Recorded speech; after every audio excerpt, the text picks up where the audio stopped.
இணைய நண்பர்கள் எல்லாருக்கும் வணக்கம். சமீபத்தில் நான் ஜோ ரோகனுடைய ஒரு ஒரு பாட்காஸ்ட்டை கேட்டுட்டு இருந்தேன். ஜோ ரோகன் இல்லியா டோபுரியோவோட பண்ண பாட்காஸ்ட், டு பி ஸ்பெசிஃபிக். அது உண்மையிலேயே ஒரு ரொம்ப இன்ட்ரெஸ்டிங்கான ஒரு பாட்காஸ்ட்டாக இருந்தது. அரௌண்ட் 2 hours இருந்தாலுமே ரொம்ப அருமையாக இருந்தது. இன்ஃபேக்ட் ஜோ ரோகன் இல்லியா கொடுத்த ரெஸ்பெக்டை பார்க்கும்பொழுது why Ilia Topuria one of the all time கிரேட்டஸ்ட்டுங்கிறது நமக்கு புரிய முடியுது.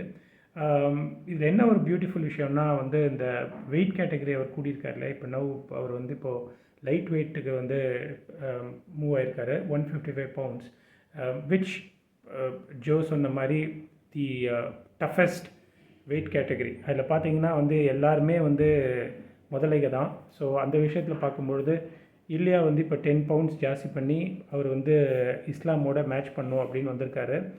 ஆஸ் யூஷுவல் இஸ்லாம் அக்கட்சி prove yourself before meeting me அப்படிங்கிற மாதிரி ட்வீட் எல்லாம் போட்டிருக்காரு. But no matter what happens, definitely Ilia versus Islam match கண்டிப்பாக நடக்கும். அப்படி நடந்தால் அது உண்மையிலேயே ஒன் ஆஃப் த கிரேட்டஸ்ட் மேட்சஸாக இருக்குங்கிறதுல எந்த ஒரு டவுட்டுமே கிடையாது.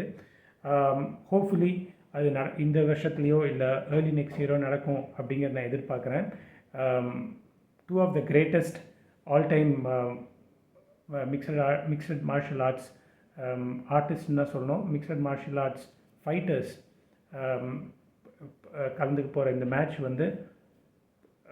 யூஎஃப்சி எம்எம்ஏ ரசிகர்களுக்கு உண்மையிலேயே ஒரு பெரிய தீனியாக இருக்குங்கிறதுல எந்த ஒரு டவுட்டுமே கிடையாது. இதை பற்றி உங்களோட கருத்து என்னங்கிறத என்னோட ஷேர் பண்ணுங்கள். கூடிய விரைவில் இன்னொரு வீடியோவோட உங்களை சந்திக்கிறேன். டேக் கேர், பாய்.